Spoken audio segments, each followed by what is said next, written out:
Amigos queridos, deixemo-nos envolver pelas vibrações serenas e acolhedoras deste ambiente espiritual, preparado para nos receber, imantado do bem e das forças vivas da fé.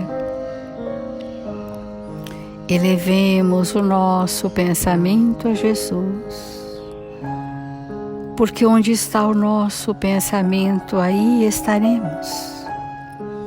E queremos estar com Jesus, que nos trouxe o seu Evangelho de amor para que sejamos felizes. Espíritos ditosos, espíritos amorosos, que tanto queremos vir a ser. Senhor Jesus, ensina-nos a servir em seu nome, que tenhamos olhos de ver as oportunidades que nos chegam, que tenhamos sensibilidade para registrar o amor de Deus por nós, nas mínimas situações da vida, como nos grandiosos testemunhos de fé. Assim, amigos queridos, sentindo a presença honrada e amiga dos tarefeiros responsáveis por este Evangelho, com alegria e paz em nossos corações, iniciamos as reflexões desta manhã. Obrigada, Senhor. Obrigada, amigos, e que assim seja.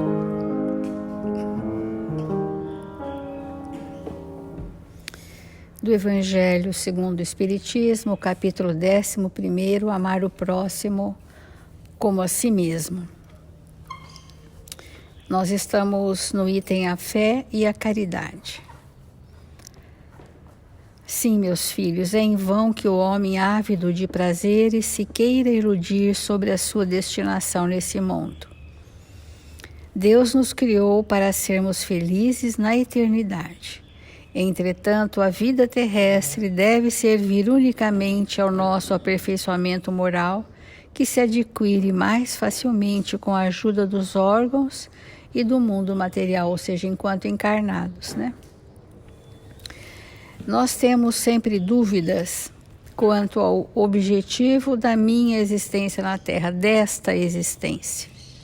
Porque a existência de todos nós, a destinação é a perfeição. Mas cada qual de nós, em cada reencarnação, temos um objetivo muito, muito, muito específico para atender às nossas pendências, aquilo que arrastamos ao longo dos séculos, e eis que são chegados os tempos em que a espiritualidade organiza um contexto para que a gente venha e dê cabal cumprimento a esse objetivo. Então, nós, se tivermos lucidez de compreender que as provas são para nos tornarmos espíritos perfeitos e nos redimirmos perante os tormentos íntimos que se apresentam no nosso pensamento na forma de culpas, se nós tivéssemos essa lucidez, se isso não fosse apenas uma informação intelectual, mas que fosse um acontecimento interno, apesar das adversidades do caminho, seríamos espíritos felizes, né? Então, as situações desafiadoras podem ser compreendidas como oportunidades redentoras. Olha a diferença de sentimento quando eu sinto ali uma dor que pode gerar sofrimento, e a diferença que é nós sentirmos que aquela situação sofrida é para nós uma oportunidade redentora. Então, essa diferença de sentir, né? De compreender, de entender, de registrar em nós, olha, isso que aparece parece ser só uma dor que vai me gerar sofrimento. Nada disso, essa é uma situação de oportunidade redentora para me redimir perante a lei de Deus, redimir a minha consciência perante a lei de Deus. Então, por isso que diz o Evangelho, é um meio de vos aperfeiçoar em vos exercitando a caridade. Porque não é senão a força de concessões e de sacrifícios mútuos que podeis manter a harmonia entre os elementos tão diversos. Então a felicidade real está destinada ao homem nesse mundo se a procurais nos prazeres, se não a procurais nos prazeres materiais, que se a procurais na espiritualização da existência.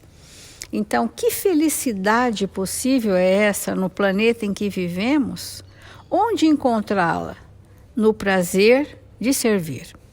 Essa é a felicidade suprema, quando o espírito encontra no prazer de servir muito mais satisfação do que o prazer de receber. Essa polaridade, quando está começando a se inverter em nós, nós estamos a caminho, enfim, da prática da caridade. E nós trouxemos de Emmanuel, no livro O Pão Nosso, uma lição que chama Antes de Servir. Bem como o Filho do Homem não veio para ser servido, mas para servir. O Filho do Homem é sempre o Filho de Deus, né? Que se refere a Jesus. Não veio para ser servido, mas para servir. Em companhia do espírito de serviço, estaremos sempre bem guardados.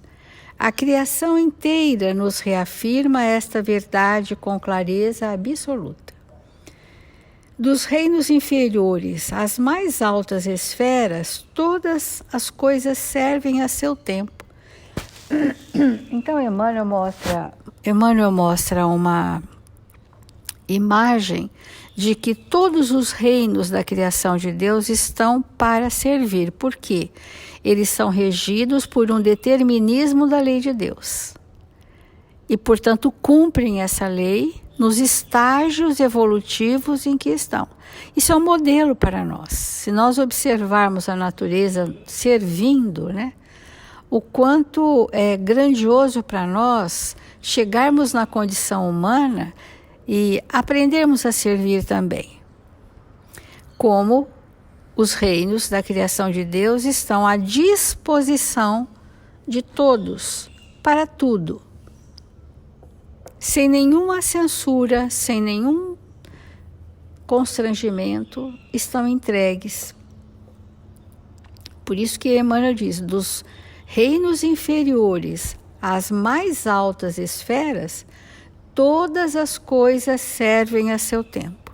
E os humanos são os que mais retardatários estamos para aprendermos a servir.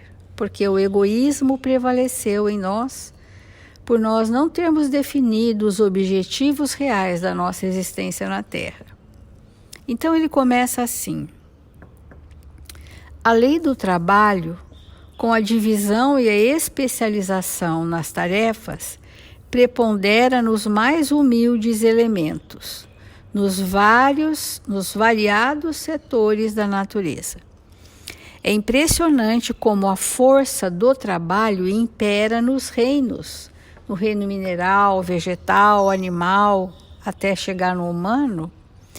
É um imperativo da lei o trabalho. Trabalha-se para comer, para viver, para sobreviver, para doar do que se é, do que se tem, do que se compartilha.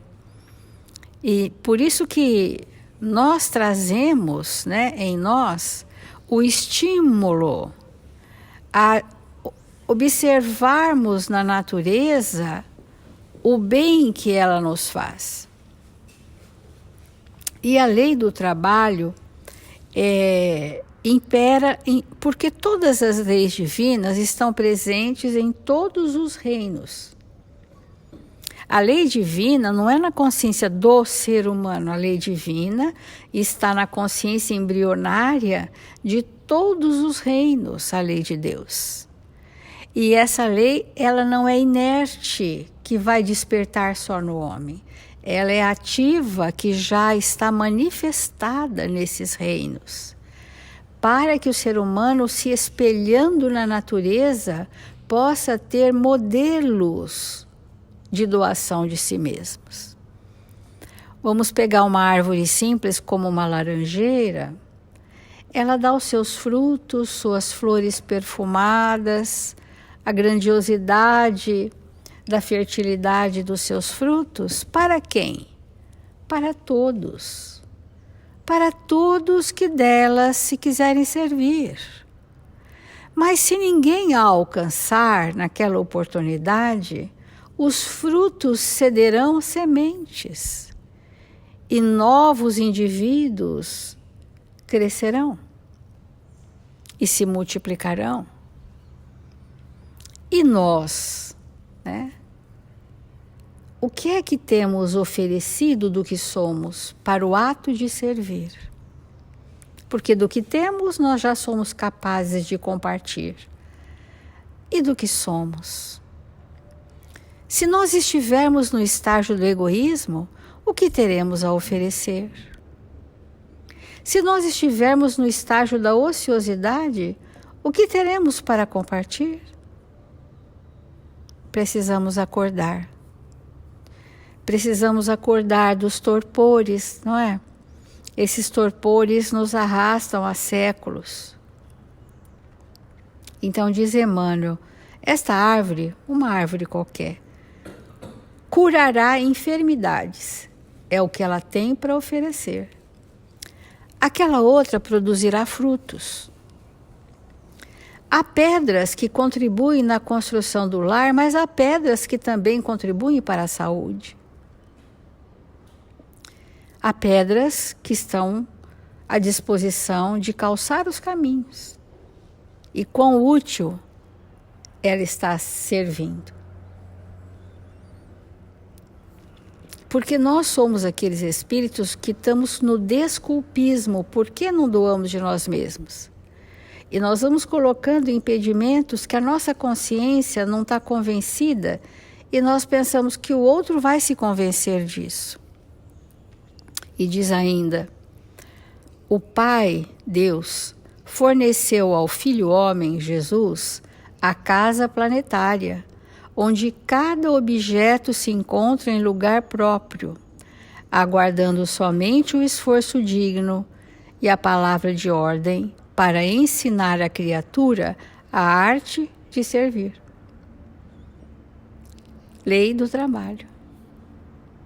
Se lhe foi doada a pólvora destinada à libertação das energias, e se a pólvora permanece utilizada por instrumento de morte aos semelhantes, isso corre por conta do usufrutuário e não da criação. Porque o Supremo Senhor em tudo sugere a prática do bem, objetivando a elevação e o enriquecimento de todos os valores do patrimônio universal. Não olvidemos que Jesus passou entre nós trabalhando. Examinemos a natureza de sua cooperação sacrificial e aprendamos com o Mestre a felicidade de servir santamente. Então, todos temos muito a doar de nós mesmos. Que estejamos disponíveis para que possa esse fluxo divino verter sobre nós vibrações estimuladoras da alegria de servir santamente. Vamos refletir.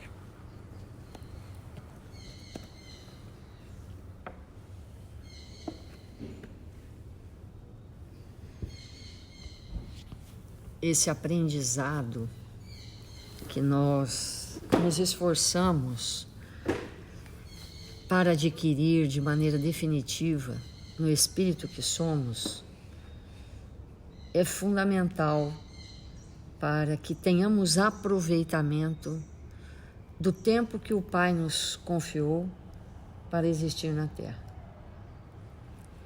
Então, nós estamos já há alguns dias refletindo mais profundamente na questão de como é que nós vamos realmente dar um real aproveitamento a partir daquela frase de que nós estamos aqui apenas e unicamente para o aprimoramento moral do espírito que somos. Então, demorar profundamente o nosso pensamento nessa frase e estabelecer um estado de vigilância permanente de como é que nós estamos pensando, de como é que nós estamos vibrando, é algo muito importante para nós.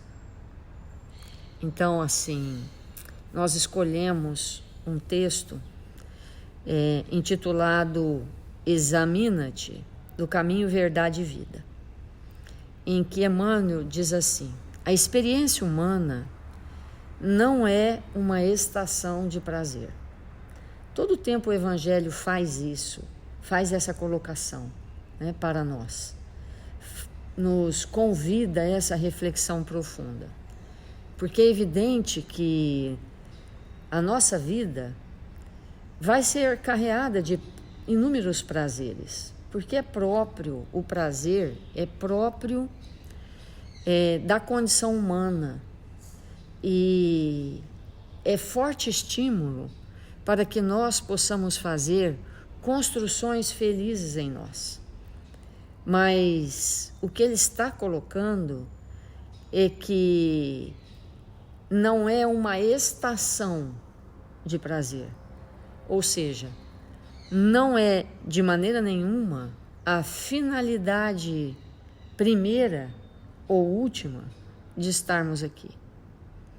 Então, quantas vezes nós estamos diante de uma situação que poderia nos dar profundo prazer e nós abrimos mão daquela situação num estado de renúncia para que seja construída em nós valores que não possuímos. E ele continua: o homem permanece em função de aprendizado e nessa tarefa é razoável que saiba valorizar a oportunidade de aprender, facilitando o mesmo ensejo aos semelhantes. Então, o que é valorizar a oportunidade de aprender? O que significa isso? Cada situação que nos chega, cada momento que nós somos submetidos na nossa existência e que nós falamos para nós mesmos: nossa, parece que eu não tenho recurso para lidar com esta situação. Parece que tudo que eu pensar a respeito disso não vai de maneira nenhuma mudar a situação. Tudo aquilo que eu consegui alcançar com meu pensamento, e se eu conseguisse realizar, mesmo assim eu penso que não haverá solução. Então, quando isso acontece, qual é o significado disso para nós? O significado é que não é a situação que tem que ser mudada. A situação precisa ser vivida tal qual ela é, exatamente como ela se apresenta. E ela não vai se alterar. Mas nós, ao vivenciarmos aquela experiência, ao nos entregarmos com alegria e bom ânimo, de disponibilizar o que temos de melhor, de raciocinar, de orar, de nos envolver com os nossos amigos espirituais, isso é a experiência e não a solução. E muitas vezes nós desistimos de algumas coisas na nossa vida porque julgamos não ter solução. Então, é isso que Emmanuel está nos trazendo sobre o valorizar a oportunidade de aprender. Porque a gente não aprende apenas com a solução dos dramas e das dificuldades. Nós aprendemos com o desdobrar daquilo, com a permanência daquela situação. E ele complementa: o apóstolo Paulo compreendeu essa verdade, afirmando que nada devemos fazer por espírito de contenda ou vanglória, mas sim pelo ato de humildade. Então aqui é algo que merece profunda consideração da nossa parte. Porque como Jesus nos recomendou que em todas as circunstâncias da nossa vida nós pudéssemos nos manter num estado de vigilância, é importantíssimo que quando as coisas surjam, nós não assumamos a posição de ficar todo o tempo nos contrapondo, sendo aquele que se põe numa posição de fiscal do outro, ou numa posição de vangloriar algo que nós temos dentro de nós. A única posição que vai nos auxiliar é a posição de humildade. E muitas vezes na nossa vida, nós passamos por determinadas circunstâncias ou situações que a gente olha para nós mesmos e fala assim: nossa, eu me sinto menos que um verme, eu me sinto menos que um átomo, eu me sinto menos que uma partícula desse átomo, eu me sinto quase nada.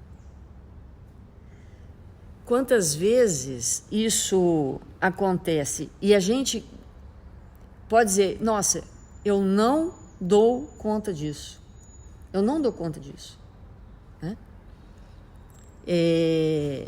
Essas situações, elas também são importantes, porque nós, nesses momentos, dimensionamos quem realmente somos, porque sem o todo, nós não somos nada mesmo. Tira todo mundo, tira todas as coisas, e o que é que vai sobrar? Não vai sobrar. Então, só que a gente não precisa todo o tempo todo, se sentir assim. Nós podemos estabelecer um estado de vigilância do pensamento a ponto de, todos os momentos, termos a humildade de viver. E viver com humildade. E ele continua: quando praticares alguma ação que ultrapasse o quadro das obrigações diárias, examina os móveis que a determinaram. Gente, essa frase é memorável. Por quê? A rotina é uma coisa extraordinária. Muitas vezes nós olhamos para a nossa rotina e nos cansamos dela. A gente quer sair, quer mudar, quer fazer outra coisa, quer viajar, quer isso, quer aquilo. E evidentemente que esses momentos são importantes mesmo. Mas eles são importantes num tempo bem reduzido. Porque todos nós já passamos pela experiência de sairmos de viagem e demorarmos mais do que o programado por alguma razão. Ou mesmo que seja naquele tempo, vai chegando próximo de voltar, a gente já não aguenta mais. A gente quer a nossa casa, a gente quer o nosso canto, a gente quer a nossa vida, a gente quer a nossa rotina, né? É isso que a gente quer. Por quê? Porque a rotina de todos nós, estabelecida ao longo do tempo, é o que, se nós não nos desviamos, é o que nós viemos fazer. Então nos sentimos confortáveis diante daquela situação. Mas o que ele está dizendo aqui vai um pouco além. Ele está dizendo que às vezes nós somos convidados a sair dessa rotina, por alguma razão. E aí nós temos que nos questionar sempre o que está nos convidando a sair dessa rotina. O que está nos convidando? E aí refletir com profundidade, e muitas vezes nós vamos encontrar ali o motivo da ausência da humildade, o motivo dos nossos interesses pessoais, que devem ser a razão de profunda investigação de nós mesmos. O que está nos levando a sair dessa rotina, mudar completamente aquilo que eu vim fazer ou estou fazendo, mesmo que seja por alguns minutos. Então essa investigação, ela é extremamente importante. E aí ele coloca, se o que nos levou a sair da rotina, né, se resultou do desejo injusto de supremacia, se obedeceu somente à disputa desnecessária, cuida de teu coração para que o caminho te seja menos ingrato. Não se atendestes, mas se atendestes ao dever, ainda que haja sido interpretado como rigorista e exigente, incompreensível e infiel, recebe as observações indevidas e passa adiante. Isso é uma coisa bem importante, né? Porque muitas vezes, quando nós saímos da rotina, alguém olha para nós e nos critica porque fizemos isso, daquele jeito, ou isso, aquilo, e quantas vezes, olhando para nós mesmos, sabemos que estamos no ato de servir ou estamos nos esforçando para nos tornar melhor e não estamos sendo compreendidos. Isso acontece com todos nós.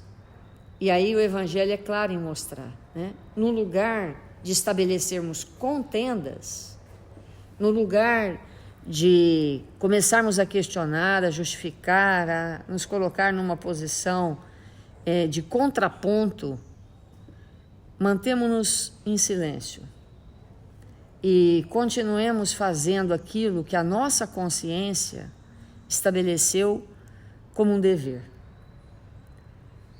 Isso é muito importante para todos nós. Então vamos fazer a nossa prece.